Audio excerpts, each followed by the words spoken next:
ప్రతి ఒక్క మగాడికి బైబిల్లో ఒక పేరుకు దాని అర్థం ఉంటుంది. అతనే లూకా అనగా వెలిగించువాడు అని అర్థం కదా. చెప్పిన అడుగుతాను, లూకా అనగా వెలిగించువాడు. యోహాను అనగా యోహాను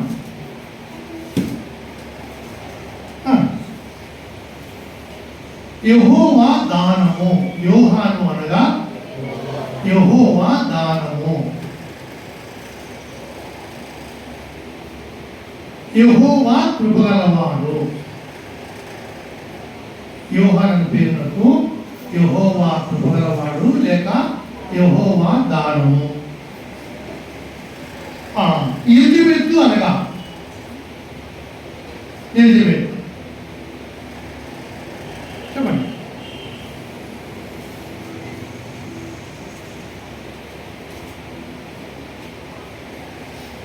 దేవునితో ప్రమాణము, దేవునితో ప్రయాణము.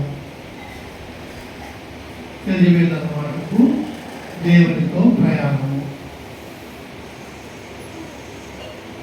జకరియా అన్నమాటకు యెహోవాను స్మరించు. యెహోవాను స్మరించువాడు. ఈ బాప్తిసమిచ్చు యోహాను గురించి మనం మరీ తెలుసుకోనికి పూనుకుంటాం. లూకా సువార్తలో 23 సార్లు ఉంది బాప్తిసమిచ్చు యోహాను పేరు. శిష్యుడైన యోహాను పేరు కూడా ఉంది, అది మనం ధ్యానించేది. ఇప్పుడు బాప్తిసమిచ్చు యోహాను యొక్క పేరు లూకా సువార్తలో 23 సార్లు ఉంది. మత్తయి సువార్తలో 22 సార్లు ఉంది. మార్కు సువార్తలో 15 సార్లు ఉంది. యోహాను సువార్తలో 19 సార్లు ఉంది.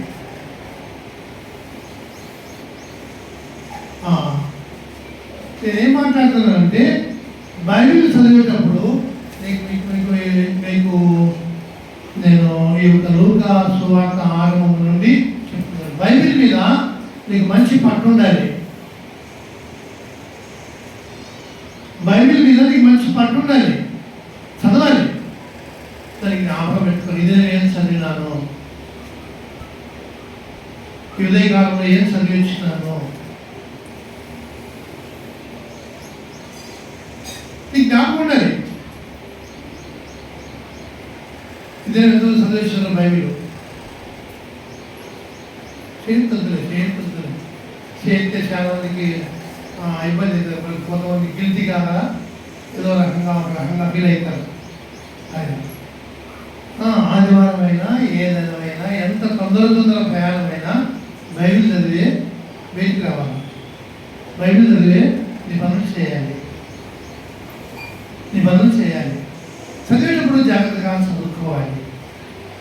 జాగ్రత్తగా ఎవరెవరు ఏం మాట్లాడుకుంటున్నారు, వాళ్ళిద్దరి మధ్య ఏం సంభాషణ జరిగింది, ఆ సంఘటన ఏదైంది. కనుక ఇవన్నీ జాగ్రత్తగా మనం ఆలోచించుకున్నప్పుడు బైబిల్లో మన హృదయంలో నిలబడుతుంది. అంటే నేనేమంటానంటే దేవుడు బైబిల్ ద్వారా మనుషులతో మాట్లాడతారు. గుర్తుపెట్టుకోండి, లోకంలో చాలా గ్రంథాలు ఉన్నాయి. ఏ గ్రంథం కూడా మానవులతో మాట్లాడలేదు.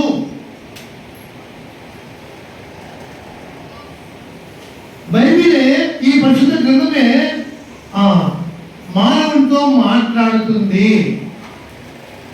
మానవునికి ఇదిగో పలాని కాలంలో నా ఎదుట జీవించిన వాడని నీకు చెప్తుంది, నాకు చెప్తుంది.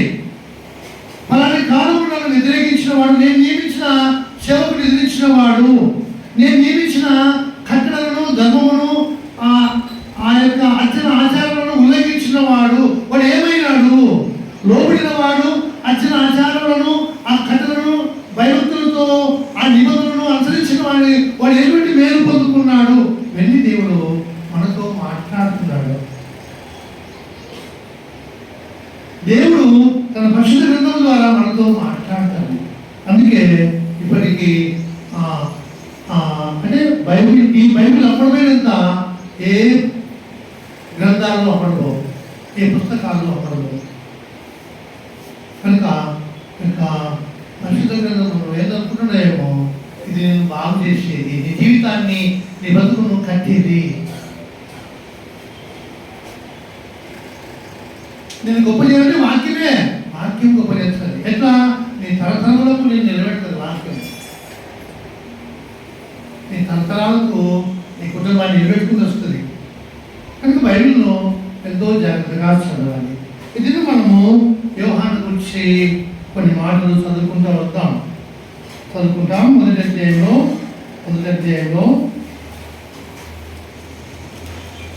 14 వచనం చదువుకుంటూ పోదాం.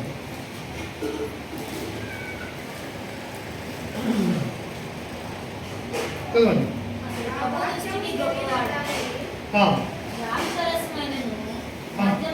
అతడు ప్రభు దృష్టికి గొప్పవాడై ద్రాక్షరసమైనను మద్యమైనను తాగక తల్లి గర్భమున పుట్టినది మొదలుకొని నిండుకొన్నవాడు.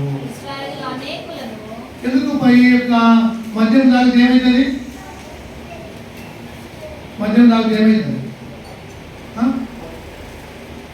గట్టి చెప్పండి, నాకు వినపడదు కదా. మత్తొస్తుంది పరలోకం పోడు. ఎక్కడ పోడు? పరలోకం పోడు. నేను బాప్తిజం పొందినప్పుడు తాగా. నేను బాప్తిజం పొందినాక ఒక వ్యక్తి తాకాడు. నాకు అప్పుడు నేను అది చేసుకున్నా, కొన్ని రోజులు కోరుకోలేకపోయినాను. తర్వాత బయలుదేరేటప్పుడు కొరింథీ రాసిన పత్రికలో అది చదివిన, తాగుబోతులు దేవుని రాజ్యంలో ప్రవేశించదనే మాట చదివి ఏడ్చినా. నేను ఏడ్చి దేవుని దగ్గర లోపల, నాకు వద్దు, ఇది నాకు పరలోకం కావాలి, తాగుడొద్దు, ఇదొద్దు నాకు అని ఏడ్చి ప్రభు క్షమించిన తర్వాత తిరిగి ప్రభుత్వం కోరుకున్నా. కనుక యోహాను ద్రాక్షరసమైనను, ఆ కాలంలో ఏముంది? ద్రాక్షరసం తాగే అలవాటు ఉందా? యేసు కూడా తాగలేదా? తాగలేదా? యేసు ప్రభు తాగినా? శిష్యులు కూడా తాగినారు? తాగలేదా? కాలాన్ని వివాహంలో ఏం చేసినా ప్రభు? నీవు ద్రాక్షరసంగా చేసినాడు. ఆ కాలంలో అది తప్పు కాదు. ఇప్పుడు ఏలీ కాలంలో ఎల్కానా, హన్న శిలోహు పోయినప్పుడు వాళ్ళు ఏం తాగినారు? ద్రాక్షరసం తాగుతున్నారు. యూదులకు అలవాటు ఉంది, ఏ విధులైనా తాగుతారు. అదేం పాపం కాదు, వాళ్ళ పద్ధతి ప్రకారం పాపం కాదు. కానీ ఇక్కడ యోహాను యొక్క ప్రత్యేకత ఏంటంటే ద్రాక్షరసం కానీ, అంటే ద్రాక్షరసం కూడా అది మీకు అలవాటు ఉంది కదా, అది తాగడు, మద్యం తాగడు. అంటే ఒక గొప్ప పరిశుద్ధతతో నిండిన వాడు. అన్నమ్మతో ఏమన్నాడు? ఏమో ఏం నువ్వు మత్తురాలవై నోటు కొనుక్కుంటున్నావు, ఎందుకంత తాగినావు అంటే నా ఏలిన వాడా, నేను అలాంటి దాన్ని కాదు ఆయన, అక్కడ నేను నాకు బాధ కలిగి కనుకని నా హృదయమును కుమ్మరించుకుంటే నేను మాట్లాడుతున్నాయ్యా, అంతేనయ్యా, నేను అట్టడానికి కాదయ్యా. అంటే అంత మత్తులోకి పోయే పరిస్థితి అంతా ఆ తప్పుడు విధానం. ఎక్కడ జరిగింది తప్పు? ఆదిలో ఎక్కడ జరిగింది?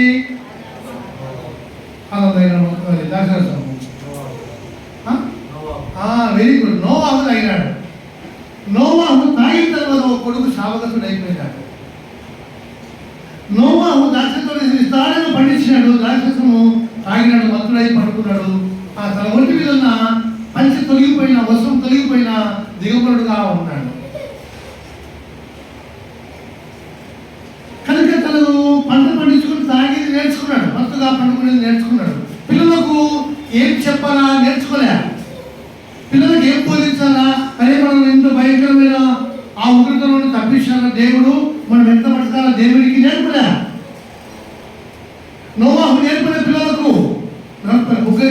ఆ పిల్లలకు నేర్పలే. ఒకడు శాపగ్రస్తుడు అయిపోయినాడు, ఉన్న వాళ్ళందరూ ఏం చేసినారు, పోయి బాబేలు గోపురం కడుతున్నారు. ఎందుకు? తమకు మహిమ రావాలా, తమకు కీర్తి రావాలా, మేమంటే ఏదో సూపరా ఆటలో పోయి అది కడుతున్నారు. కానీ దేవునికి బలర్పించాలని కానీ, దేవునితో పాపాలు ఒప్పుతారని కానీ, దేవుడితో నడవాలని కానీ, మరి నేను కృప పొందినట్టు మీరు కూడా కృప పొందాలా అనలేకపోయినాడు. తన కుటుంబం దేవుడి నుండి వేరైపోయింది. తర్వాత అబ్రహాము ద్వారా మళ్ళీ నిబంధనలోనికి మళ్ళీ అబ్రహాము ద్వారా నిబంధన వచ్చింది. కనుక నేనేం మాట్లాడతానంటే ఆ దాసరసం అనేది కూడా చాలా ప్రమాదకరమైందే. ఇది అతిగా తాగి వారి యొక్క జీవితాన్ని మర్చిపోతారు, వాళ్ళ యొక్క బ్రతుకును మర్చిపోతారు, తాము దేవుని కొరకు జీవించవలసిన జీవన విధానాన్ని మర్చిపోతారు. కనుక యోహాను ద్రాక్షరసమైనను మద్యమైనను తాగక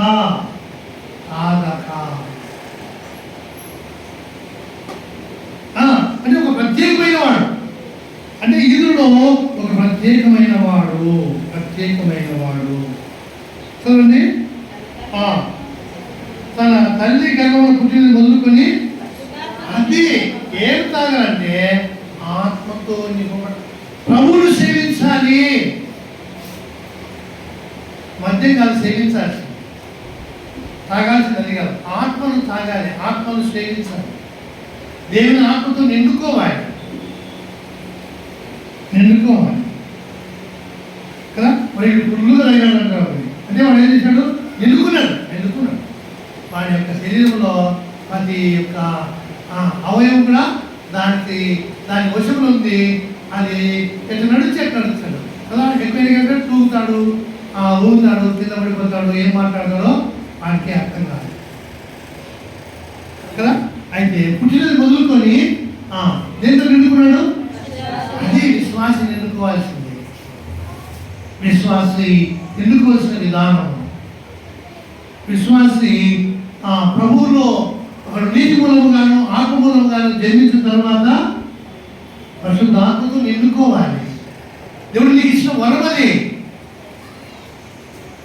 ఒక విశ్వాసి ప్రభువుని నమ్మి బాప్తిసం వదిలితే ఇది ఎవరైనా బాప్తిసం ఇచ్చు యోహాను. ఏ యోహాను? ఏలిగింత ప్రత్యేకత. 4 సువార్తలు ఉన్నాడు. 4 సువార్తలు ఉన్నాడు. ఎందుకున్నాడినా? ఎందుకంటే ప్రభు దృష్టికి గొప్పవాడని ఒక నిత్య నూతన నిబంధన సంబంధమైన ఆ నిబంధనలోనికి బాప్తిసం ద్వారానే అంటే బాప్తిసం ఇచ్చుటకు ఈయన ప్రత్యేకంగా పంపబడిన వాడు. యేసు ప్రభువు కూడా బాప్తిసం ఇచ్చిన వాడు. అంటే దేవుడైన ఆయన మానవుడిగా పుట్టిన ఆయనకు కూడా బాప్తిసం ఇచ్చిన వాడు. కనుక ఈయన గురించి మనం కొద్ది నిమిషంలో ధ్యానించుకుంటాం, ప్రార్థన చేసుకుంటాం. తండ్రి, పరిశుద్ధమైన మా ప్రభు, మీకు స్తుతులు స్తోత్రాలు. మా రక్షకుడైన మా ప్రభు యేసు సర్వోన్నత నామములో, సర్వోన్నతమైన నామములో, అన్ని నామముల కంటే పై నామములో మీకు సాగిపడి నమస్కరిస్తున్నాం. అంతే. మరి మా పితరులైన వారి జీవితాలు మా ఎదుట మీ గ్రంథం ద్వారా వస్తూ వచ్చినారు. వాటిని మేము కొన్ని ధ్యానించుటకు, ఇది గ్రహించుకున్నకు, మేము కూడా అలాంటి జీవితం జీవించుటకు నేను మరి మీ బాధపడి సాగిపడి నమస్కరిస్తున్నాం.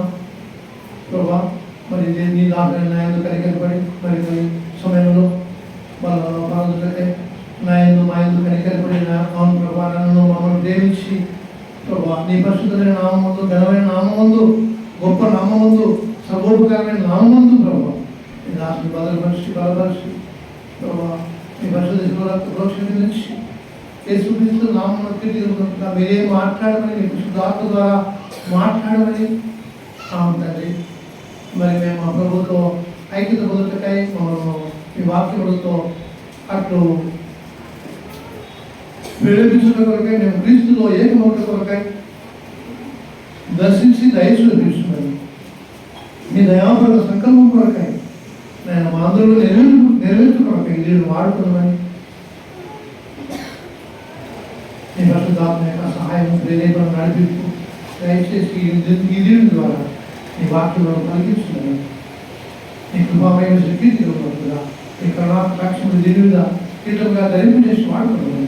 యేసు శక్తి శ్రేష్టమైన నామములు, అది పరిశుద్ధమైన నామములు, అని నామములు కంటే పైనామములు సాగుబడి నమస్కరిస్తూ సూచిస్తూ ప్రార్థిస్తూ వేడుకుంటున్నాను తండ్రి. ఆమేన్.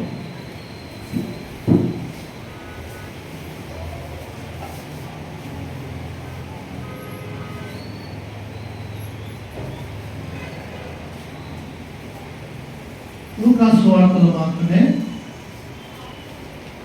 యోహాను యొక్క తల్లిదండ్రులు జకర్యా, ఎలిజబెతు, అతడు 12 గోత్రాల్లో ఏ గోత్రానికి చెందినవాడు అనే వివరణ కూడా ఉంది. 12 గోత్రాల్లో ఏ గోత్రానికి చెందినవాడు? మేము ఎందుకు పలుకుతారు? లేవి గోత్రానికి చెందినవాడు. లేవిని కదా యాజకులు. అహరోను వంశానికి చెందినవాడు. అహరోను కుమార్తెలలో ఒకటే వాళ్ళమ్మ.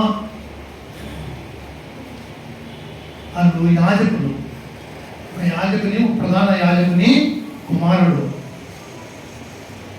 వారిద్దరూ సకలమైన ఆజ్ఞల చొప్పున, ధర్మశాస్త్రమంతుల చొప్పున దేవుని దృష్టికి నీతిమంతులుగా నడుచుకున్నవారు. అడ్డదిద్దిగా నడుచుకున్నారు కాదు, నీతిమంతులుగా నడుచుకున్నారు.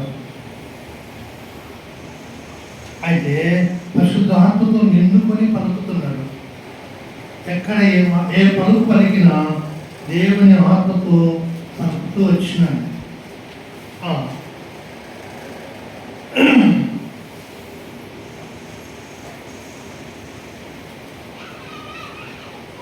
చూద్దాం. 3వ అధ్యాయంలో లేక 2వ అధ్యాయం చదువుదాం. ఇంకా యోహాను గురించి అంటే 23 సార్లు మీకు పేరు వినపడేది చదువుకున్నాం. చదవండి. 2వ అధ్యాయము క్షమించండి, 1వ అధ్యాయంలోనే ఆయన పేరు పెట్టినప్పుడు ఏం జరిగింది, ఇక్కడ ఏం జరిగింది, ఇది ఎట్లా మాకు సాధ్యమయ్యా అంటాడు. అసాధ్యమంటావా? దేవుడు పంపితే దేవుడి మాట నువ్వు నమ్మవా అని ఆ మాట నెరవేరేంత వరకు ఏం జరుగుతుంది? నీకు మూగడేతో పాటు మూగడైంది మాటలు. మాటలు ఎప్పుడు వచ్చినాయి అని మళ్ళా చూద్దాం. 60 వచ్చిన తల్లి అలాగొద్దు, వానికి యోహాను పేరు పెట్టదు అని చెప్పాను. ఏంటమ్మా ఆఖరికి పెట్టావు? మీ బంధువులు ఎవరి పేరు లేవే అని చెప్తున్నారు. ఎందుకంటే మాట్లాడడానికి ఆయన దగ్గర నోరు లేదు కదా, మాటలు రావు కదా ఆయనకు. ఆయన కాడ పోకుండా ఈయన కాడ మాట్లాడుతున్నాడు. అయితే పొద్దుద్దు ఆయన కాడ గురించి చెప్పింది.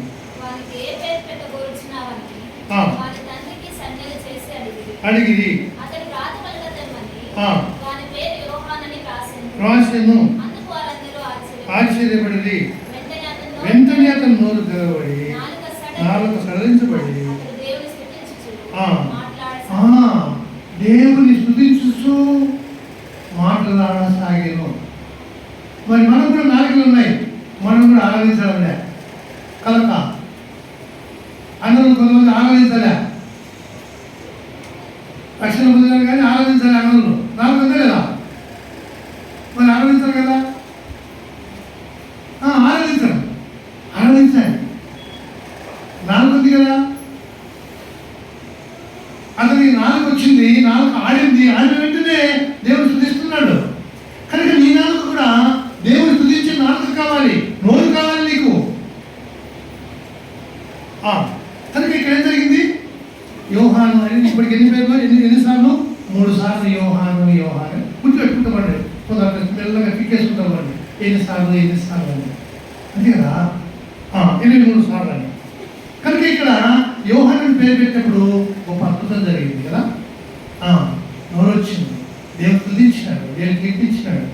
కనుక తిరిగి ఇక్కడ నుంచి 67వ వచనం నుంచి 79 వరకు దేవుని కొనియాడిన మాటలు పలుకుతూ వచ్చినాడు. గొప్ప ప్రవచనాలు చెప్తూ వచ్చినాడు. అంటే దేవుడు 67వ వచనం అది అతడైనా, అతని తల్లి అయినా, యోహానైనా, అందరూ కూడా దేవుని ఆత్మతో నిండుకున్న వారై ఉన్నారు. మీరు గుర్తుంచుకోని మాట, నువ్వు ప్రభువులోకి వచ్చిన దేవుని బిడ్డవై ఉన్నావు కనుక నీవేం చేయాలి? పరిశుద్ధ ఆత్మతో నిండుకొని ఎప్పుడు కూడా ప్రభు నీ ఆత్మతో నన్ను నిండుకొని చేయము. విశ్వాసం ఎప్పుడు ఖాళీ ఉండకూడదు. దేవుని ఆత్మ వశంలో లేకపోతే వాడు మానవ ఆత్మ వశంలో లేక దురాత్మ వశంలో ఉంటాడు. తప్పుడు ఆలోచన చేస్తాడు. పరలోక సంబంధమైన ఆలోచన చేయలేడు. పరలోకానికి సంబంధించిన జీవితాన్ని జీవించలేడు. దేవుని గ్రంథాన్ని, దేవుని ఆలోచన విధానాన్ని అర్థం చేసుకోలేడు. కనుక దేవుని ఆత్మ వశులమై ఉండాలి. మన వాళ్ళని కొంతమంది ఏంటంటే అది పరిశుద్ధాత్మ అనేది పెద్దకొస్తాలకు అలా కాదు. అందరికీ ఈయన పెద్దకొస్తాడా? జగనే పెద్దకొస్తాడా? కాదు కదా. యోహాను పెద్దకొస్తాడా? కాదు కదా. పెద్దకొస్తు దినమున దేవుని ఆత్మ దేవుని ప్రజలందరికీ వచ్చింది. అది వరకు కొంతమంది పెద్దకొస్తాను మేము అంటున్నారు. అది కాదు, అది తప్పుడు బోధ, అది దుర్బోధ. కనుక బాప్తిస్మం ప్రతి వారికి ఏముంది చదవండి. ఇక్కడ అపొస్తలుల కార్యములు 2వ అధ్యాయము 37-38 చదవండి. నొచ్చుకొని సహోదరులారా మేమేం చేయాలయ్యా? నిజమే, ఆనాడు చేసుకున్నాము. శిలువేమో కేకలు వేసినాం. తెలుసు మాకు అప్పుడు తెలుసు మాకు. ఇప్పుడు ఏం చేయాలి చెప్పయా? ఆ దేవుడిని బాధపెట్టామా? ఆ దిగిలిసిన ప్రభుత్వం మేము బాధపెట్టాం కదయా. అయ్యా ఇప్పుడు ఏం చేయాలి చెప్పయ్యా? ఆయన సంతోషపెట్టాలంటే, ఆయన గర్భస్థాన్ని ఇప్పుడు మేము ఏం చేయాలయ్యా అడిగినారు. మరి వసుదేవులో నొచ్చుకొని మీరు మానవలసి పొందు పాప క్షమాపణ నిమిత్తము ప్రతివాడు నేను మా నాయన మా అమ్మ నేను బాప్తిజం పొందలే, మేమందరం చర్చికి పోతాం, నా భార్య పోతాను, నేను పోతాను చర్చికి. అందరూ చర్చికి వస్తారు కానీ బాప్తిజం పొందాలి కదా. బాప్తిజం ఇచ్చి యోహాను యేసుకు ఎందుకు బాప్తిజం పొందినాడు? అది దేవుని నియమము, దేవుని విధేది, దేవుని కట్టడ. ఆ కట్టడంలో నెరవేర్చాలి. దేవుని కట్టడంలో లోబడాలి. నువ్వు బాప్తిజం పొందాలి. మారు మనసు విషయమైన పాప క్షమాపణ నిమిత్తము మారు మనసు విషయమైన బాప్తిజము ప్రతి వాడు పొందాలి. అప్పుడు మీరు ఏ వరము అది ఉండాలి. నీకు వరం ఇచ్చిన దేవుడు ఆ వరమును నువ్వు కంటిన్యూ చేసుకుంటావు. ప్రభా ఇదే నీ పరిశుద్ధాత్మతో నాకు వరం ఇచ్చినావు, నీకు వందనాలు. పరిశుద్ధాత్మ వరం ఇచ్చినావు, నీకు వందనాలు. నీలో నీ బాప్తిజం పొందే భాగ్యం ఇచ్చినావు, నీకు వందనాలు. ఇదే మనం పరిశుద్ధాత్మతో నీకు దిల్లు నీ ఆత్మతో నేను నిండుకోవాలి. దేవుని ఆత్మతో నిండుకోవాలి. అప్పుడు నీకు జ్ఞానం వస్తుంది, తెలివి వస్తుంది.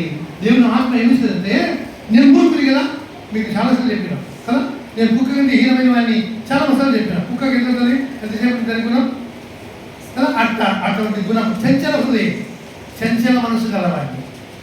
కొద్దిసేపు ఒక రకము, కొద్దిసేపు ఒక రకము. చదువుదామా? తను చేసే 11వ అధ్యాయం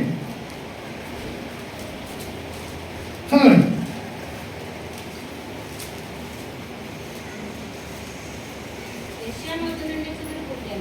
చిగురు పుట్టాను, ఫలించను. యెహోవా ఆత్మ జ్ఞాన వివేకములకు ఆధారమగు ఆత్మ, ఆలోచన బలములకు ఆధారమగు ఆత్మ. ఏంటది? తెలివి. తెలివి దేవుని బైబిల్ పుట్టించింది ఎవరు కాదు, ఆయనే. పరిశుద్ధాత్మ దేవుడే బైబిల్ పుట్టిస్తాడు, తెలివి వేసి నీకు ఇస్తాడు. కనుక ఆయన వరమది నీకు అంత పని చేస్తుంది. ఇప్పుడు దానియేలుకు అంత జ్ఞానం ఎక్కడి నుంచి వచ్చింది? ఎక్కడి నుంచి వచ్చింది? నైనా దానియేలు నువ్వు పరిశుద్ధ దేవతల యొక్క ఆత్మగలవాడు అంటాడు. ఎవరు? నెప్పుకొద్నేజరు. కనుక నాకు జ్ఞానం ఉంది, ఆ తెలివి ఉంది, ఆ వివేకం ఉంది, ఆ నడువడి ఉంది, ఏ లోపం దావీదు దానియేలు ఏ లోపము లేని వాడుగా పరిపాలనలో కానీ ఆత్మీయ విషయంలో కానీ ఏ లోపము లేని వాడుగా నిలబడుతూ వచ్చినాడు. దేవుని ఆత్మగలవాడు, దేవుని ఆత్మగలవాడు. కనుక యోహాను పుట్టిన మొదలుకొని దేవుని ఆత్మతో నిండుకున్నవాడు. కనుకనే ప్రభువు కూడా ఆ స్త్రీలు కన్న వారిలో యోహాను కంటే ఎవడు లేడు. అయితే పరలోక రాజ్యమునకు ఎవడైతే ప్రవేశం కోరుకుంటాడో, పరలోక రాజ్యం కావాలని ఎవడు కోరుకుంటాడో వాడు యోహాను కంటే కూడా గొప్పవాడు. కనుక విని వాళ్ళరా మనము దేవుని యొక్క నమ్మకంతో బాప్తిసం పొందిన కనుక ఎప్పటికీ దేవుని ఆత్మతో నిండుకున్న వారమై ఉండాలి.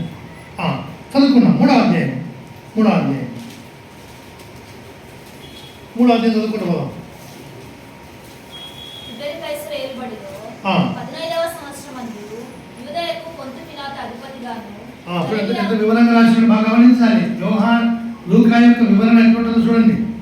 గలిలయకు హేరోదు చతురాధిపతిగాను, యూదయ తక్రోనీతి దేశమునకు అతని తమ్ముడైన ఫిలిప్పు చతురాధిపతిగాను, అబిలేనే దేశమునకు లూసానియా అధిపతిగాను, అన్నయు కాయపయు ప్రధాన యాజకులుగాను.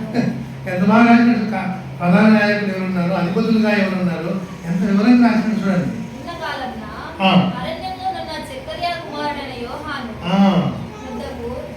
దేవుని వాక్యము వచ్చెను. మీరేమనుకుంటున్నారు? దేవుని వాక్యము యోహాను వద్దకు వచ్చెను. నువ్వు ఈ వాక్యం మర్చిపోతున్నావు. ఈ వాక్యం నిర్లక్ష్యం చేస్తున్నాను. ఈ వాక్యం అంటే నీకేమీ అర్థం కాదన్నా. ఈ వాక్యం యొక్క శక్తి నీకు అర్థం కాదు. యోహాను యొద్దకు వాక్యం వచ్చెను. ఇప్పుడు నీకు ఇన్ని వాక్యాలు వినబడుతున్నాయి. ఎన్ని వాక్యాలు విన్నావో. యోహాను సువార్తలో 10వ అధ్యాయం అనుకుంటా. 10వ అధ్యాయం అనుకుంటా. చూద్దాం. 10వ అధ్యాయం 35వ వచనం.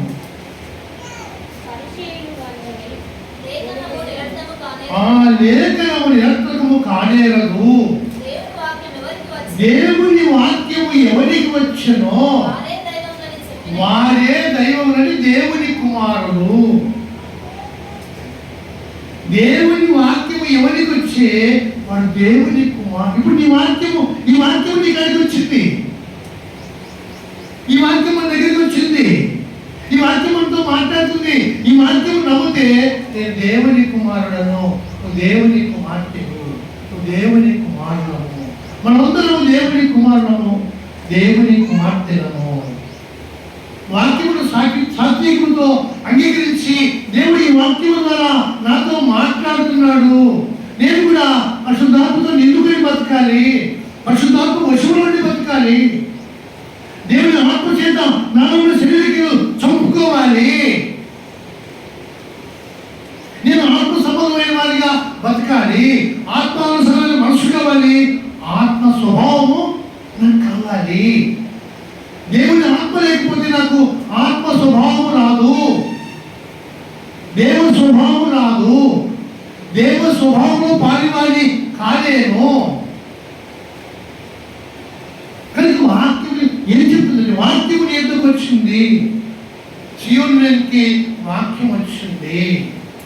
జైపాలు అనువాని దగ్గరికి వాక్యం వచ్చింది. 1999వ సంవత్సరము కదా. మీరు చెప్పండి. ఇప్పుడు ఏ తారీఖు చెప్పాలా? ఏ తారీఖు? నవంబర్ 1వ తారీఖున జైపాలెం నీలోకి పరలోకం నుండి దేవుని నోటి నుండి నీలోకి వాక్యం వస్తుంది. వచ్చిందన్నాడు. వాక్యమే ఆయనకి తెలుసు, ఆయనకి శరీరాలు ఆయనకి తెలుసు. ఆయన ఎంతమంది నిర్ణయం చేసినారో నాకు రాదు. అయితే నా రాజు నాకు నేర్పించుకుంటూ వచ్చినాడు. నా యొక్క నేర్చుకునుడి అన్న రాజు నాకు నేర్పించినాడు. బుద్ధి విజ్ఞానముల సర్వ సంపదల గుర్తుమైన వాడు నాకు నేర్పించినాడు. మీరు ఎరుగుదురు ఆ దినం నుంచి ఈ దినం వరకు నేను ఎంత నేర్చుకున్నానో, మీకు ఎంత నేర్పిస్తున్నానో మీరు అందరూ ఎదుగుతారు. కనుక ప్రభు యేసుక్రీస్తు పరిశుద్ధమైన నామములో నీ దగ్గర కూడా వాక్యం వచ్చింది. యోహాను దగ్గరికి వచ్చిన వాక్యమే నీ ఎదురుకు వచ్చింది.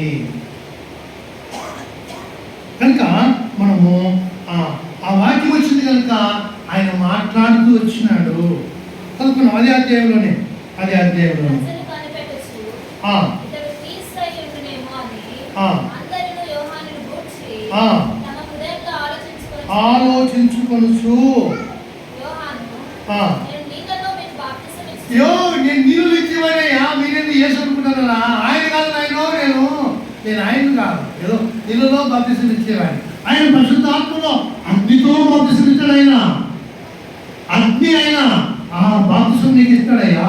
నేను నీళ్ళలో బాప్తిసం ఇచ్చేవాడిని. నాకు ఆయన పోల్చుకోకండి మీరు.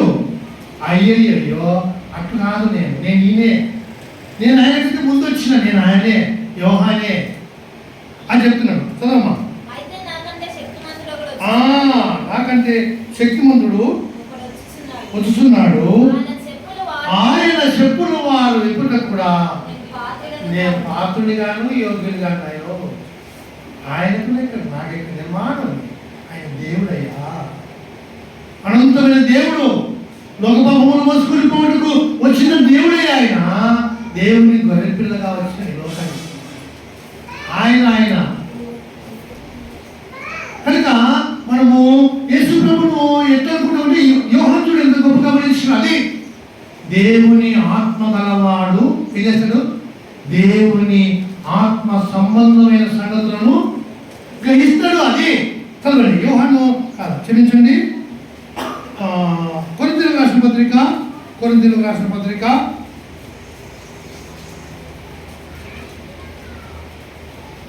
2వ అధ్యాయము 13, 14 మనుష్య జ్ఞానము నేర్పు మాటతో గాక ఆత్మ సంబంధమైన సంగతులతో సరిచూచుచు ఆత్మ నేర్పు మాటలతో వీటిని గూర్చి మేము బోధించుచున్నాము. మనుషుడు దేవుని ఆత్మ విషయములందు అంగీకరించలేడు. వెలుగుగా ఉంటుంది. ఏంది ఆత్మప్ప, ఏంది ఇది, పరలోక రాజ్యమా, ఏందో అని అర్థం కాదు. ఎవడు? ఈ లోక సంబంధమైన మనుషుడు, ప్రకృతి సంబంధమైన మనుషులకు అర్థం కాదు. ఆత్మానుభవం చేతనే వివేకింపదగును కనుక గ్రహింపజాలడు. ఆత్మ సంబంధి అంటే ఇప్పుడు యోహాను పరిశుద్ధాత్మతో నిండుకునేవాడు కనుక ఏ వశుడైనాడు? ఆత్మవశుడైనాడు. అది గమనించాలి. ఆత్మవశుడైనాడు. ఆత్మ సంబంధమైన సంగతులను ఆత్మ సంబంధమైన వాడు అన్నిటినీ వివేచించును.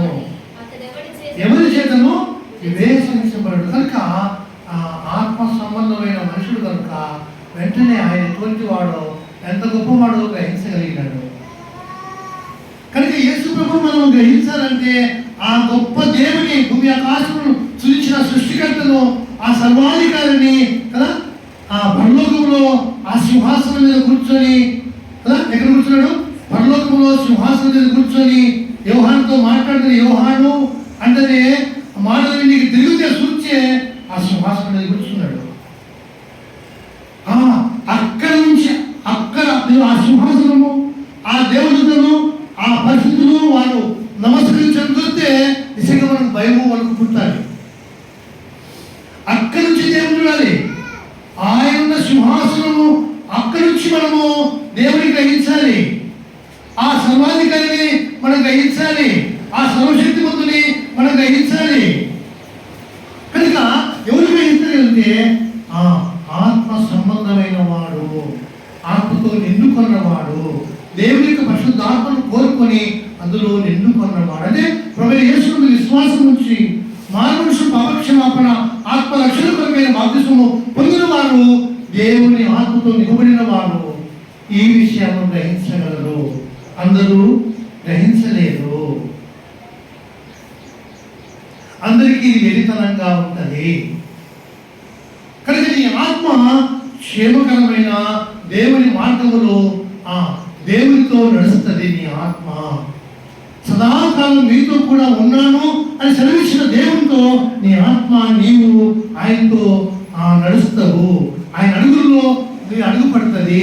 ఆయనకి అడుగు జాడల్లో నువ్వు నడుచుకుంటావు, నేను నడుచుకుంటాము. యోహాను అదే చేస్తున్నాడు. అయ్యా ఆయన చెప్పులు వారు ఇప్పుడు కూడా నేను యోగ్యులను కాను.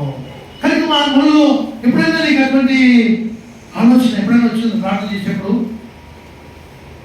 ఎన్నిసార్లు ప్రార్థన చేస్తాం? ఎన్నోసార్లు ప్రార్థన చేస్తాం కదా కదా. అటువంటిప్పుడు నీకు ఎప్పుడైనా వచ్చిందా? ప్రభా శుక్రవారం కూడా నేను యోగ్యుడు కాను, అయినా నేను ప్రభా అంటా పరిశుద్ధులను నా తండ్రి నా దేవ అడగలుగుతున్నానే. నా ప్రభా ఇంతటి దేవుడు కదా, నేను నా తండ్రి అనగలుగుతున్నాను, నా దేవ అనగలుగుతున్నానే, నా రాజా అనగలుగుతున్నానే. నీ కుమారుడిగా కుమార్తెగా నన్ను చేసుకున్నవి నేను అల్పుడి కదా, అయోగ్యుని కదా, దూరస్తుని కదా. నీ రక్తం ద్వారా సమీపస్తునిగా చేసుకునే ఆ భయముతో ఆ వణుకుతో ఎప్పుడైనా ఆ సమాధికారికి భయపడి ఎప్పుడైనా ప్రార్థన చేస్తావా? ఆలోచించు. యోహానికి ఎంత భయం ఉందో చూడు, ఎంత భయం ఉందో ఆలోచించు. కారణం ఏంటంటే అతను దేవుని పరిశుద్ధాత్మతో నిండుకున్నవాడు కనుకనే అతనికి ఆ భయము ఆ వణుకు అతని లోపల ఉంది. కనుక నేను జాగ్రత్తగా మాట్లాడు. అయ్యో నేను కాదు ఆయన, ఓ ఏమో నేను కాదు ఆయన ఆయన ఆయన చెప్పుడు వారి ఇప్పుడు కూడా నేను యోగ్యును కాను. చదువుతున్నాను పక్కనే ఇది 19-20 అయితే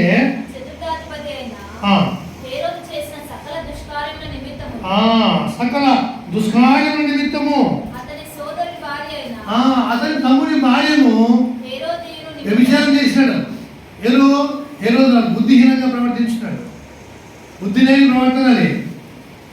రాజునే గద్దిస్తున్నాడు. బుద్ధి లేనివాడా ఏంటి పని చేసేది? వ్యభిచారము చాలా ప్రమాదకరమైంది.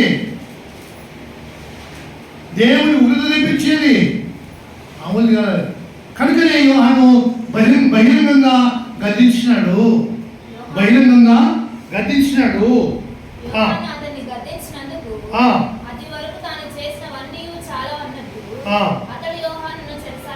యోహాను శిరసాలలో వేసెను. మరి కనుక శిరసాలలో వేసిన ఆ సంగతిని ఇక్కడ ప్రస్తావించినాను. కానీ మనం గమనించాలి.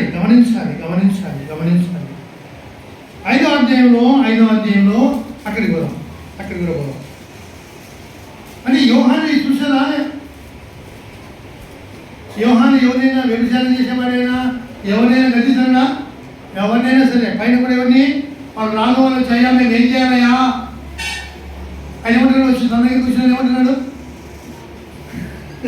యోహాను పోలేనండి. ఇప్పుడు జగన్ వచ్చినాడు. జగన్ పెట్టుకొని స్వల్ప సంతానం అని అనుకో, మనం ఇక్కడ చూస్తాడా?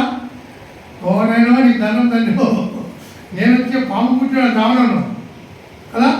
కోప్పడి వృత్తుడికి ఒక్కరు రారు కదా. వస్తలక్క పుస్తక రారు. ఓనైనా రాని రానిపో అని గట్టిగా మాట్లాడతాం కదా. అయితే యోహాను ఏమంటున్నాడు? చదవం. 7వ రాబో ఉగ్రతను తప్పించుకోవటకు మీకు ఎవరైనా బుద్ధి చెప్పింది? మీకు బుద్ధి చెప్పింది? ఎవరిని పట్టుకొని ఎవరైనా వచ్చిన బాప్తిసం పొందడానికి? యూదులు వచ్చినారు. యూదా జనాంగమును సర్ప సంతానం చెప్పుకునే వాళ్ళు. మేము ఎవరు అనుకునేవరా? అబ్రహాము సంతానము, ఇస్సాకు యాకోబుల సంతానంలో మేము యేసుప్రభుని అన్నారు. కానీ యోహాను ఎదిరించలే. గుర్తుపెట్టుకుని మాట. యోహాను ఏ అద్భుతము, ఏ సూచక్రియ, ఏ మహత్కార్యము యోహాను చేయలేదు. యేసుప్రభు అనేకమైన అద్భుతములు ఆశ్చర్యకాలు చేసినాడు. యేసుప్రభు నమ్మలేదు. యూదులు ఎదురిస్తూ వచ్చినారు. యోహాను ఎదిరించేవాడే లేడు. గుర్తుంచుకోవాలి. యోహాను యొక్క ప్రత్యేకతని. ఎందుకంటే పుట్టుకతో ఆయన ఆ యొక్క ఆ యొక్క ఆ దేవాలయానికి పోయినప్పుడు ఆ లోపల దేవుడు కనపడింది, బయటకు వచ్చాక నోరు లేదు, పేరు పెట్టినాక నోరు వచ్చేసింది, ఏదో గొప్పవాడైతారా యోహాను అనే పేరు పుట్టుకొస్తుంది అతనికి. కనుక అతడు ఒక ప్రవక్త అని భయం ఉంది వాళ్ళకు, అందుకే ఎదిరించలే. ఒరే ఎదిరించమని శిక్ష అవుతుందిరా అని యోహాన్ని ఎదిరించలే. యేసు ప్రభువు దేవుడని నమ్మలేక వాళ్ళు నాశనమైనారు. యోహాన్ని నమ్మినారు. కానీ ఆ మాట చెప్పిన కానీ వారు మార్పు పొంది ఆ బాప్తిసం పొందినారు. అనేకులు అధికారులు వచ్చినారు, రోమా ప్రభుత్వం పనిచేసే వాళ్ళు వచ్చి అయ్యా మేమేం చేయాలా అంటే మీరు వాళ్ళు అర్థం చేసినాక ఆయన వాళ్ళకు చెప్పినాడు, అటు బోధించుకుంటూ వచ్చినాడు. 5వ అధ్యాయం 33 చదువు.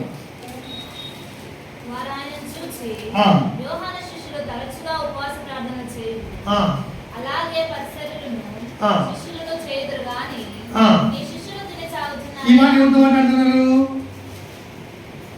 పరిచయులు ఎవరితో మాట్లాడుతున్నారు? యేసు ప్రభుతో మాట్లాడుతున్నారు. యోహాను శిష్యులు ఉపవాసం ఉంటారు, నీ శిష్యులు ఏదైనా ఉపవాసం ఉంటారు, నువ్వు క్రమం లేదు నీ కాడ, కాబట్టి నీ శిష్యులకు కూడా నువ్వు ఏం పెట్టా క్రమం నేర్పలేను అని ప్రభులు ప్రశ్నిస్తున్నారు. కానీ యోహాన్ని మెచ్చుకుంటున్నారు. యోహాన్ని ఏం చేస్తున్నారు? మెచ్చుకుంటున్నారు. నీ దగ్గర క్రమం లేదు, అందుకే నీ శిష్యులకు క్రమం లేదు అని చెప్తున్నారు. అయ్యా పెళ్లి కుమారుడు ఎవరైనా ఉంటే ఉపవాసం ఉంటారా? పెళ్లి దగ్గర ఇంటి ఎవరైనా ఉంటారా ఉపవాసం? అంటే నేను పెళ్లి కుమారుడు ఆయన, నేను వచ్చిన నాన్న దగ్గరినప్పుడు వాళ్ళకు ఉపవాసం ఉంటారు, నేను పోయినాక ఈ లోకం విడిచినప్పుడు ఉపవాసం ఉంటారని వాళ్ళు చెప్పుకుంటూ వచ్చినాడు. 7వ అధ్యాయంలోకి వద్దాం. ఇది మనం చాలా విన్నాం కదా, ఆయన శుక్రసారి చదువుకున్నాం. 7వ అధ్యాయం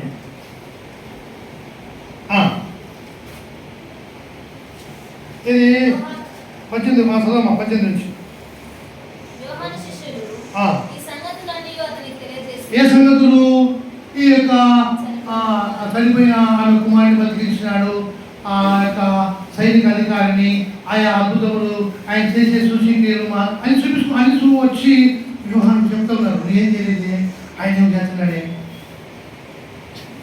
ఆయన చేస్తున్నాడు, నువ్వేం చేయలేదే అంటే ఆయన దేవుని కుమారుడు ఆయనే, ఈయన నా ప్రియ కుమారుడు, ఈయనెందుకు ఆనందిస్తున్నాడని చెప్పిన పలికిన ఆ మహోత్తరమైన వాక్యం నాకు వినపడింది. ఆయనే కదా. చదువు. ఇద్దరిని పంపి నీవేనా కనిపెట్టవలనా పంపాను. నీవేనా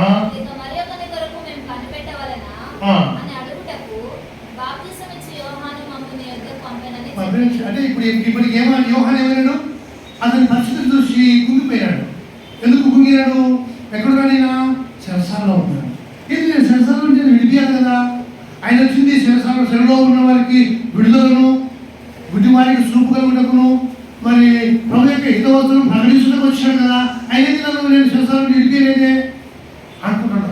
ఆయన ఏంటంటే ఆత్మ సంబంధమైన సంగతులు విడిపించడానికి వచ్చాయని అతనికి తెలియదు. అతను ఆ విధంగా మరణించాలని కూడా అతనికి తెలియదు. అటు తను హతసాక్షిగా అతని తల ఖండించబడాలని కూడా అతనికి తెలియదు. అతని మరణం గురించి అతనికి తెలియదు, ప్రభువుకు తెలుసు అని అప్పటికప్పుడే ప్రభు అనేకమైన కార్యాలు చేసి పోయి యోహానుకు చెప్పండి అన్నారు. మనం చదువుకున్నాం ఇక్కడ 24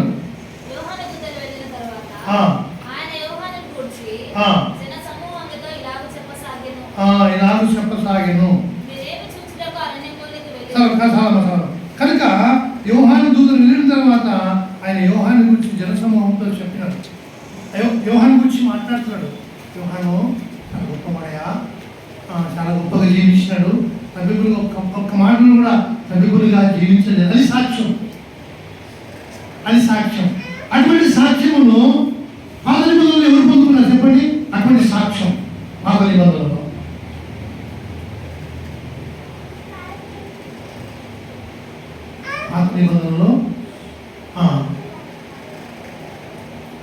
మోషే కాలంలో ఇంకా దగ్గరికి వచ్చింది, కానీ యెహోషువ కాలంలో ఇంకా దగ్గరికి వచ్చింది. మీకు శాస్త్రం చెప్పి నేను అదే వాక్యం చెప్పినాం. కాలేవు కాలేవు కాలేవు నా ఎల్లు మన మోషే గారు, నైనా నువ్వు దేవుని నిన్ను మనసుతో వెంబడించినావురా అని, నీకు ఫలాన్ని భూమిని ఫలాన్ని అది నీకే వస్తుంది పో, నువ్వే దాన్ని సాధించుకుంటావు, ఆ యొక్క స్వాస్థ్యం నీకే పో అన్నాడు. దాన్ని నేను నాకు కావాలి అని అడిగాను. అప్పుడు 40 ఏళ్ళు ప్రయాణం చేసినారు ఇద్దరు. ఎవరు? యెహోషువ, కాలేబు. ఇద్దరు 40 ఏళ్ళు ప్రయాణం చేసినారు. 40 ఏళ్ళు ప్రయాణం చేస్తే ఆ 40 ఏళ్ళలో కదా, ఆ 40 ఏళ్ళలో ఒక్కసారి కూడా ఎవరిని యెహోషువ తనకు నాయకుడైన తన పుట్టాడు కదా, సమాన వయసు గలవాడే కదా, అటువంటి వాడు నాయకుడైన అతనికి లోబడి అతనికి విలీనై నా ఎలినవాడ అతను సంబోధిస్తూ కదా దేవుడు నియమించాడని అతనికి లోబడి దేని కొరకు కనిపెట్టాడంటే, దేని కొరకు? మోషే గారు ఇచ్చిన స్వాస్థ్యం కొరకు కనిపెట్టినాడు. ఇప్పుడు మనం పరలోక రాజ్యము దేవుడు స్వాస్థ్యంగా తేజోవాసైన పరిశుద్ధుల్లో స్వాస్థ్యం కదా. మన పరలోక రాజ్యం ఇది దాటిపోతే ఎంతమంది బతుకుంటారు? పరలోక రాజ్యం కదా ఎవరు చేస్తలేరు. ఎవరు చెప్పండి, ఎవరు ఎత్తలేరు. పరలోక రాజ్యము జ్ఞాపకుడు. ఆ స్వాస్థ్యము దేవుడు నాకు ఇచ్చాడు, నేను అక్కడికి పోవాలా, అక్కడికి సిద్ధపడాలా, అక్కడి కొరకు ఎవరైనా అడగం. కనుక నేనేమంటానంటే, అట్లు దేవుడు నిన్ను గురించి సాక్ష్యం ఇవ్వాలి. యోహాను గురించి సాక్ష్యం ఇచ్చినట్లు నన్ను గురించి అది మీరు చెప్పేది. నేను చాలా సంగతులు నీ సాక్ష్యము, నీ సాక్ష్యం అయిందా, నువ్వు ఒకరికి సాక్ష్యం అయిందా. ఎప్పుడు సాక్ష్యం అయిందాము కదా, పరిశుద్ధాత్మ మీ మీదకి వచ్చినప్పుడు మీరు నాకు సాక్షులు అయ్యుందురు. ఎక్కడికి వరకు? యెరూషలేములోను, యూదయలోను, ఇక్కడ భూదిగంతుల వరకు నాకు సాక్షులు అయ్యుందురు. ఎక్కడికి పోయినా నువ్వు సాక్షిగా ఉంటావు. అది దేవుని ఆత్మ కలిగిన వాడు, పరిశుద్ధాత్మను పొందుకున్నవాడు, పరిశుద్ధాత్మను పొందుకున్నవాడు. కనుక యోహాను గురించి ప్రభు సాక్ష్యం ఇస్తున్నాడు. చదవండి, రండి ఇక్కడికి 27లోనికి రండి. 27, 28 చదవండి. సిద్ధపరుచును ఎవరి గురించి రాయబడినో అతడే యోహాను. ఎవడు లేడు కానీ అదిందా గుర్తుపెట్టుకోండి. అదిందా నేను గురించి ప్రభు సాక్ష్యమే. ఆయన ఈ కొద్దిలో నమ్మకంగా ఉంటుంది. ఇదో ఇంకొకటి చెప్పించాలనుకో, మన నమ్మకమైన మంచి దాసుగా రారా ఇదే ఇదే కొద్ది ఎంత అది నీ ప్రార్థనలు ఉండాలి. పరలోక రాజ్యంలో సిద్ధపడేవాడు, పరలోక రాజ్యంలో సిద్ధపడేవాడు, పరలోకంలో స్వాస్థ్యం పొందాలా అనుకునేవాడు, పరలోకంలో అతనికంటే గొప్పవాడుగా ఉండాలనుకునేవాడు. అట్లు మన నమ్మకమైన మంచి దాసుగా అనిపించుకునే ఆ కోరిక మనకు ఉండాలి, ఆలోచన మనకు ఉండాలి. యోహాను అటువంటి ఆలోచన కలిగి, అయ్యా నేనేమన్నా పొరపడతానన్నా, నువ్వేనా ఇంకొకరికి కనిపెట్టానన్నా, ఏమన్నా తప్పైనా కుగిపోయినా అయ్యా అని వర్తమానం పంపినాడు. ప్రభు మెచ్చుకున్నాడు. ఇప్పుడు మనము ఏమైపోతున్నామో, బలలో సరిగా పాల్గొంటున్నామా? నిజంగా దేవునితో ఏకమూటకై నేను ఆయన యందు ఆయన నా యందు ఉండాలని ఏకమూటకై బలలో పాల్గొంటున్నామా? ఆయన అనంతమైన శరీరంలో, ప్రభు యొక్క అనంతమైన సంఘంలో ప్రపంచమంతా, అమెరికాలో, ఆఫ్రికాలో, అంటే అన్ని దేశాలు ఉన్న దేవుని సంఘం అంతా కలిసి, నీవు నేను కలిసి దేవుని సంఘంలో చేరిన వారము, క్రీస్తు యొక్క శరీరంలో చేరిన వారము, సాటి అయిన అవయవులుగా ఆయనలో అమర్చబడిన వారము. కనుక ఒక దినం లోకం విడిస్తే ఆ లోకం ఉన్న కోరిక ఎంతమందికి ఆ స్వాస్థ్యము, ఆ దేశం పరిస్థితుల్లో స్వాస్థ్యం ఇచ్చుటకై నిన్ను కోరుకున్నాడు. ఆ స్వాస్థ్యము నీకు ఇచ్చినాడు. దాని కొరకై స్వాస్థ్యము ఇష్టాలు ప్రజలు కూడా ఇచ్చాడు. రాగా కళ్యాణ తీసుకుని పొందుకొచ్చాడు. ఆ నమ్మక ఆయన ఇచ్చిన రక్షణను, ఆయన చేసే కార్యం నమ్మక వారు అరణ్యంలో రాలిపోయి చేరవలసిన గమ్యస్థానం చేరక వారు నశించిపోయి. కనుక నీకు అటువంటి కోరిక లేకపోతే, పరలోక రాజ్యంలో అతనికంటే గొప్పవాడుగా ఉండాలనే కోరిక లేకపోతే పరలోకం గురించిన ఆలోచన నీకుండదు. పరలోకం గురించిన ఆలోచన నీకు రాదు. ఎప్పుడు ఈ లోకంలో నాకు అది ఇది లేదు, నా కష్టాలు ఇవి, నా బాధలు ఇవి, నా అవి ఇవి, ఇదే నా రోజు అంతా ఇదే, ఎల్లకాలం ఇదే. అది కాదు, రోజులు ఎన్నిన్నా సరే.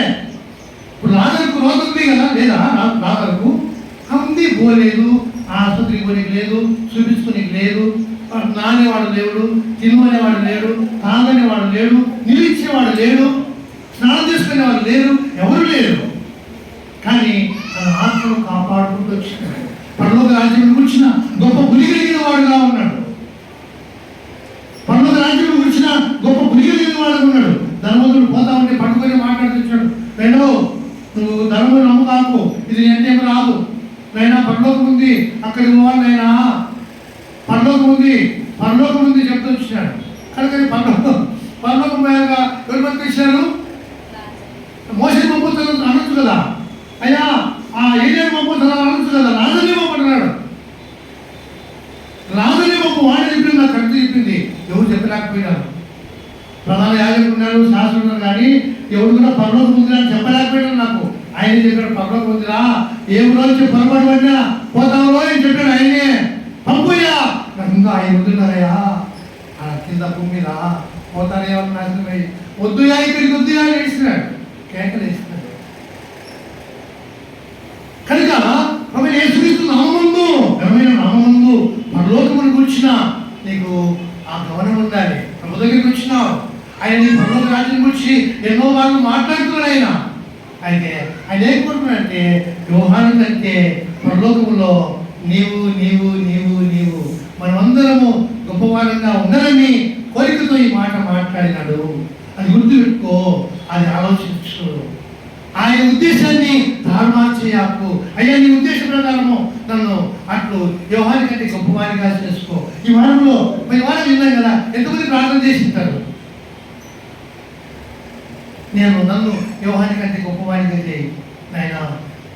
మరి ఇస్సాకును గొప్పవారిగా చేసిన ఎవరిని? అబ్రహాము. ఆ మనుషుడు గొప్పవాడాయన, యెహోవా ఆశ్రయించిన ఆ మనుషుడు గొప్పవాడాయన. ఎవరు పలికినమాట? అతని దాసుడైన ఇలియాసు పలికినాడు. ఎవరి దగ్గర పలికినాడు ఆ మాట? రెబెక్కమ్మ ఇంట్లో పలికినాడు. కనుక నేను గొప్ప చేయటం ఆయన ఎప్పటికీ కూడా శక్తిమంతుడై ఉన్నాడు కదా. ఎవరిని గొప్ప చేయ మొదలుపెట్టాడు? ఎవరిని? యెహోషువను ఇశ్రాయేలు ప్రజలందరూ ఎదుట గొప్ప చేయ మొదలుపెట్టాడు. ఎవరిదానది? ఎలికి వారింది, ముందరికి మాట్లాడుతుంది. ఆయన నిలబడిన ప్రజలు నడుస్తున్నారు, ఎలుగు కూడా కూల్చినాడు. రాజులను అంటే రాజుగా వీళ్ళు భయపడకండి, పెట్టి గుంతు మీద కాలు, రాజులను గొంతు మీద కాలు పెట్టించాడు. ఇశ్రాయేలు ప్రజలతో కాలు పెట్టి తొక్కరా, మీ ఎదుట ఎవడే వింటే ఎవరికి భయపడకు, నీ దేవుడు ఉన్నాడు మీకు అని ధైర్యపరిచినాడు. గొప్ప చేసినాడు, నేను గొప్ప చేసేవాడు. అయ్యో పరలోక రాజ్యం నేను పోతాను, నువ్వే పోతావు, నువ్వే నమ్ముకున్నావు పోతావు. కనుక బాప్తిసం ఇచ్చి యోహాను గురించి ఎప్పుడు తక్కువ కాకు, బాప్తిసం పొందకుండా నిర్లక్ష్యం చేయకు. నీ జీవితానికి నువ్వు చేటు తెచ్చుకోవద్దు, నీ జీవితానికి నువ్వు కీడు తెచ్చుకోవద్దు. కనుక ఈ వారంలో నాకు ఆయన జనప్రవకని అడిగితే అలా ఈ వారం కుదరదన్నాడు. ఈ వారం కూడా చేస్తూ ఫోన్ చేస్తాను, రేపు ఫోన్ చేస్తాను.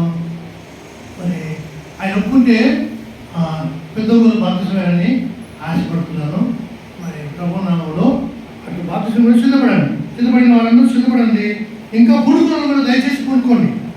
ప్రభు యొక్క ఆత్మను బట్టి అటు పూనుకోవాలి. కనుక యోహాను కంటే గొప్పవాడుగా ఉండాలి. చదువుకుంటాం 16 వచ్చిన 29 వచ్చిన 29.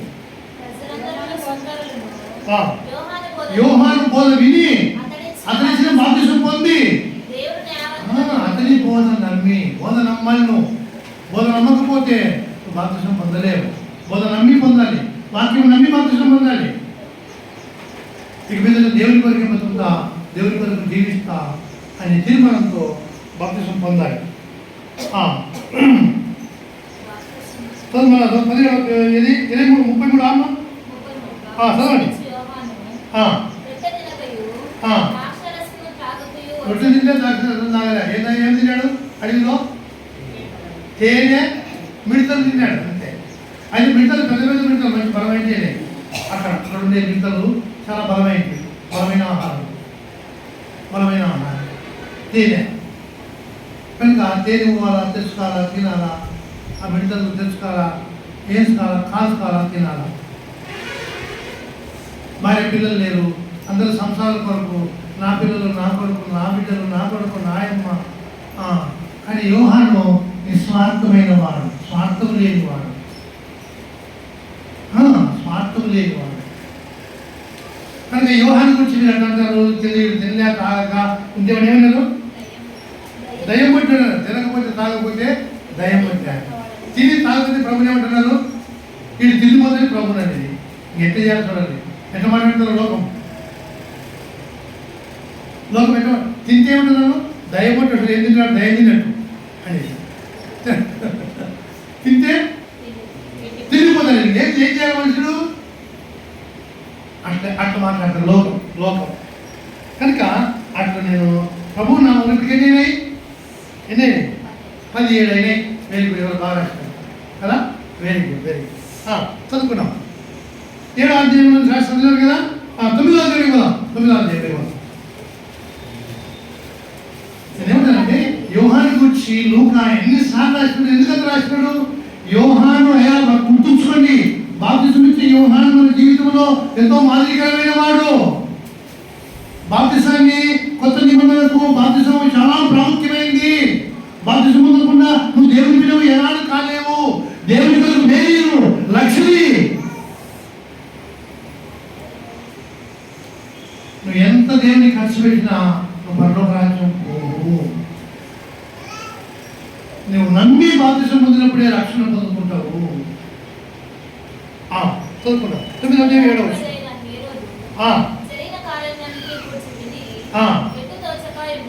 ఎటు తోచక ఉండెను.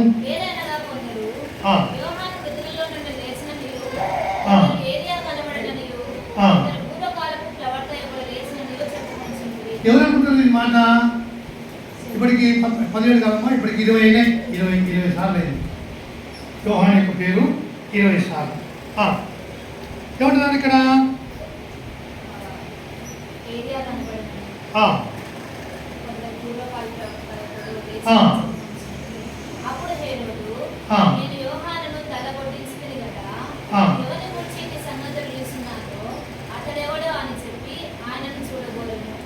ఆయనను చూడబోరెను.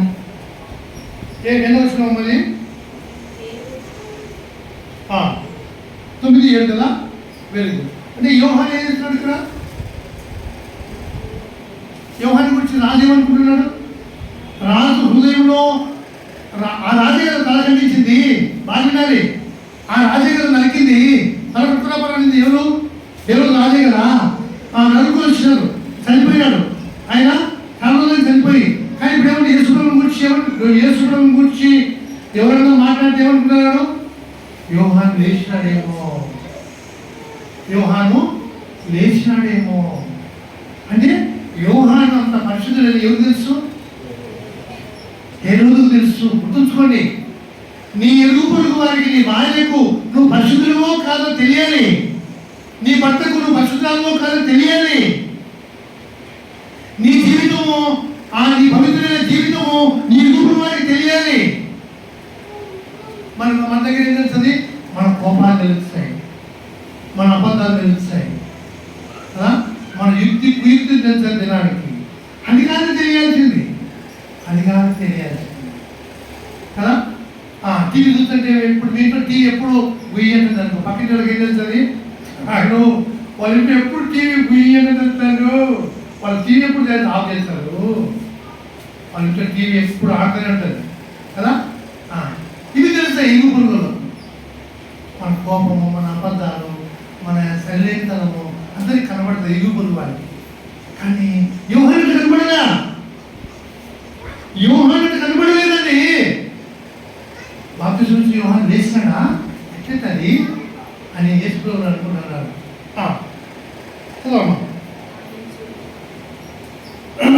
కనుక 9వ వచనం కూడా నేను తలగొండిచ్చిన వచ్చిన ఎవరిని గురించి సంగతులు విలుస్తున్నామో అతడే అని చెప్పి ఆయనను చూడబోయాను. అంటే యేసు ప్రభు అంటే యోహాన్ని లేచినాడేమో, చనిపోయినాడు, నేను తలను కొట్టించిన, చనిపోయినాడు, తిరిగి లేచినాడు, ఇది యేసు ప్రభు మాత్రం ఉన్నాడేమో అతను చూడాలనుకున్నాడు. యేసు ప్రభు వచ్చినాడు తెలుసు, యోహాను ఉన్నాడని అనుకుంటున్నాడు. అదే అది కరెక్టమ్మా. చదవమ్మా. 19వ వచనం. యేసు ప్రభు ఒక ప్రశ్న వేసినాడు. అయ్యా, లోకం ఏమనుకుంటున్నారు నన్ను గురించి? మీరేమనుకుంటున్నారు? నన్ను గురించి మీరు ఏమనుకుంటున్నారు? ఏమనుకుంటున్నారు మీరు నన్ను గురించి అంటే? అయ్యా, కొందరు యోహాన్ని లేచినాడు అనుకుంటున్నారు కదా. ఏలియాలో చేయలేమనుకుంటున్నారు నేను గురించి. పూర్వకాల ప్రవర్తనలో ఒకటి లేచి విధంగా మనుషుడిగా తిరుగుతారనే అనుకుంటున్నారు. అయ్యా, అట్లా నీ గురించి పేరుందంటే మీరేమనుకుంటున్నారు అని అడిగినాడు. మీరు ఎవరు చెప్పుకుంటున్నారు?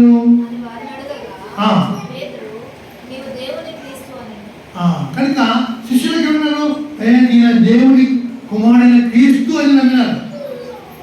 నేను ఎందుకు మాట్లాడుతున్నానంటే యోహాను గురించి ప్రజలలో టాక్ ఉంది, రాజులో టాక్, యోహాను గురించి టాక్, ఆయన మాట అందరి మాట ఉంది. యేసు ప్రభు తిరుగుతుంటే యోహాను కనపడుతున్నాడు. కనుక నేనేమంటానంటే మనం తిరుగుతుంటే యేసు ప్రభు కనబడాలి జనానికి. మనం తిరుగుతుంటే యేసు ప్రభు కనబడాలి. ఎందుకంటే దేవుడి ఉద్దేశము, ఆయన రక్షించిన ఉద్దేశము. రోమిలకు రాసిన పత్రిక ముగించుకుంటాం. రోమిలకు రాసిన పత్రిక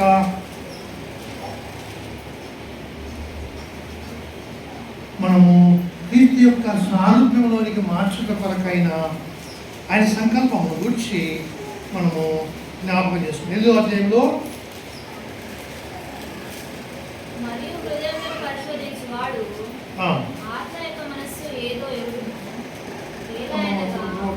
ఒక్క నిమిషం ఉన్నామా, ఒక్క నిమిషం ఉన్నామా. అదేనేమో ఏలైనగా ఎందుకనగా సహోదరుడు తనకు జ్యేష్ఠుడు అన్నట్టు ఎవరిని ముందుగా ఎదిగానో వారు తన కుమారుని సారూప్యంలోనికి మార్చబడినందుకు నిర్ణయించును. ఎవరిని ముందుగా నిర్ణయించునో వారిని పిలిచును, ఎవరిని పిలిచినో వారిని నీతిమంతులుగా తీర్చును, ఎవరిని నీతిమంతులుగా తీర్చునో వారిని. అది జరగాలి మన దగ్గర. అది ఈ వాక్యాలు ఎందుకు జరగంటే ఈ క్రియ జరగనీకే. ఈ బోధంతో ఏం జరగాలంటే ఆయన సారూప్యంలోనికి మనం మార్చబడాలి. అది ఆయన స్వభావం, ఆయన మాటలు, ఆయన చేష్టలు, ఆయన యొక్క జీవితం మనలో కనబడాలి.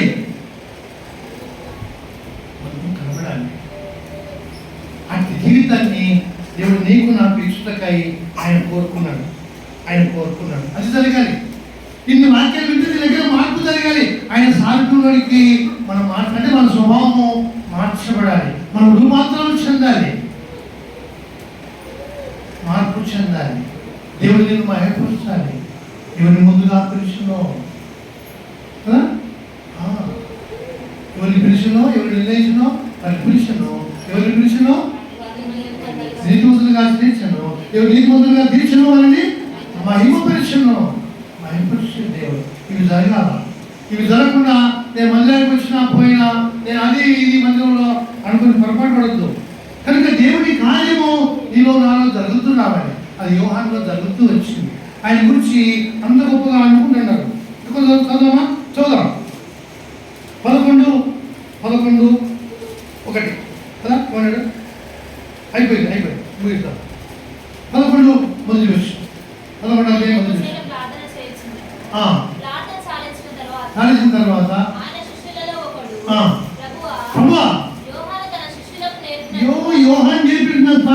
నేర్పియా, మాకు కూడా నేర్పియా.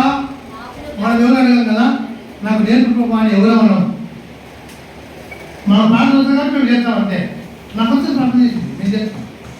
నేర్పు ప్రభువా అనేవాడు ఉంటాడు. ఆయన అంటారు నా ఇద్దరు నేర్చుకున్నాను, ఆయన నా కాడికి నేర్చుకుని నా ఇద్దరు నేర్చుకుంటే ఎవరు నేర్చుకోరు, నాకు వచ్చు మాకు వచ్చు. ఆడ పొరపాటు పడుతున్నాను కనుక అక్కడ యోహాను నేర్పినాడు. ఎవరికి నేర్పినాడు? శిష్యులకు నేర్పినాడు. ఎందుకు వీళ్ళు తెలిసిన మాట? ఎందుకు తెలిసింది నాకు ఈ మాట? శిష్యులకు ఎందుకు తెలిసింది ఈ మాట అంటే, ఆ యోహాను శిష్యులుగా ఉన్న వారిలో పేతురు యోహాను ముందు ఎవరు శిష్యులు? యోహాను శిష్యులు, బాప్తిస్మం యోహాను శిష్యులుగా ఉన్నారు. వాళ్ళు తెలిసింది కాబట్టి వాళ్ళు అడిగినారు. కనుక రండి 25 పోదాం. ఇక్కడ చాలా ఒక 5 నిమిషాలు మాట్లాడుతున్నాం, ముగిద్దాం.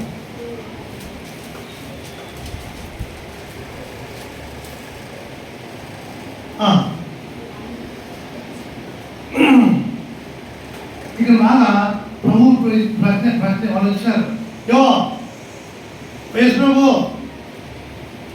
నీ ఎవరి అధికారం నుంచి ఈ పనులు చేస్తాను? నువ్వు చేసే పనులని ఏ అధికారం? నీకు ఎప్పుడు చూసిన అధికారం? నీకు ఎవరిచ్చిన అధికారం? ఈదుల్లో ఈ పని చేయమని, ఈదుల్లో ఇక్కడ మాట్లాడమని, ఈదుల్లో బోధించమని, ఈదుల్లో ఇక్కడ బాగు చేయమని నీకు ఎవరు ఇచ్చిన అధికారము అని ప్రభు దగ్గరికి వచ్చినారు. నిజమేనే మీరు చెప్పింది కదా. అయితే నేను కూడా మీకు ప్రశ్న చేస్తా, మీరు చెప్పండి. నేను చదవండి. అడుగుదును, చెప్పుడి. యోహాను ఇచ్చిన బాప్తిస్మము బాగినాలే. బాప్తిస్మం పొందడం బాగినది. బాప్తిస్మం పొందడం వినండి. ఈ యొక్క బాప్తిస్మం పరలోకం నుంచి వచ్చింది, ఎవరో చేసింది కాదు ఇది. లేక మీ పౌలే కోరి ఇలాంటి బాప్తిస్మం అంటున్నాను అట్లా అంటున్నాను నేనేమన్నా? అట్లా కాదు ఇది. ఈ బాప్తిస్మము పరలోకం నుంచి వచ్చింది. పరలోకం నుంచి యోహానుకు వాక్యం వచ్చింది. బాప్తిస్మం అధికారం ఎక్కడి నుంచి వచ్చింది? పరలోకం నుంచి వచ్చింది. కనుక బాప్తిస్మం ఎక్కడికి సంబంధించింది? పరలోకానికి సంబంధించింది. బాప్తిస్మం నీవు ఎక్కడి ఏ సంబంధివి? పరలోక సంబంధివి, భూ సంబంధివి కాదు, ఈ లోక సంబంధివి కాదు, పరలోక సంబంధివి. గుర్తుంచుకో. కనుక పరలోక సంబంధమైన సంగతులను నువ్వు ఆలోచించాలి నీవు. కనుక ప్రభు అయినాడు. ఎవరో చెప్పుకుందాం అంటే వాళ్ళు ఆలోచన చేసినాడు. ఏంటి అంటాడు? యోహాను గురించి పక్కకు పోయినారు. అందరూ పక్కకు పోయి యోహాను ఏమనుకుంటున్నారు? ఆయన ప్రవక్త అనుకుంటే, లోకమంతా ప్రజలంతా అనుకుంటుంటే ఆయన మాట మేము నమ్మమంటే మనకు చిక్కుపోతుంది. ఈరోజు ఒకటి మన మాట వినడుగా. కాబట్టి మనం ఏం చెప్పాలంటే ఆలోచించుకున్నాను. చదవండి మా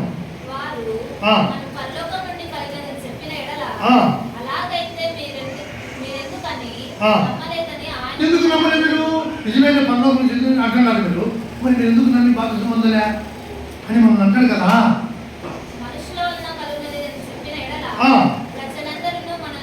రాళ్ళతో పడతారు, ఊరికి పోయి రాళ్ళతో పడతారు. యోహానంత గొప్ప ప్రాప్తి అయితే ఇది మనుషుల వల్ల కలిగింది అంటారా మీరు? యోహాను ఏ గొప్ప కార్యం చేయలేదు. గుర్తుంచుకోండి, యోహాను కేవలం బోధించినాడు, ఏ సుశక్తి చేయలేదు యోహాను. మన వాళ్ళు ఏం నమ్ముతారు? ఆడు దుడుపో టచ్ అంటే పడుతున్నారంట, ఆడు దుడుపో అవు అంటే పోతున్నారంట, అందరూ పడిపోతారంట. అబ్బో ఆడు దుడుపో అద్భుతాలు అని మనం కదా. వాడు ఎవరో దయపడ్డాడో, ఏమొచ్చాడో వాడు ఏం చెప్తాడు కాదు. అద్భుతాల గురించి నమ్మాల్సింది. వాక్యం ఏం చెప్తుంది, వాక్యం ఏం మాట్లాడుతుంది, గ్రంథము ఏం మాట్లాడుతుంది నీతో, గ్రంథము నీకు ఏం నేర్పిస్తుంది, అది నేర్చుకోవాలి. అద్భుతాలు మీ దగ్గర కూడా దేవుడు నా ద్వారా జరిగించినాడు, నేను కాదంటే. కానీ అది కాదు ముఖ్యము. ఏది ముఖ్యము? వాక్యము నమ్మటకు ముఖ్యం. గుర్తుంచుకోండి. వాక్యము అనుసరించడం ముఖ్యము. గుర్తుంచుకోండి.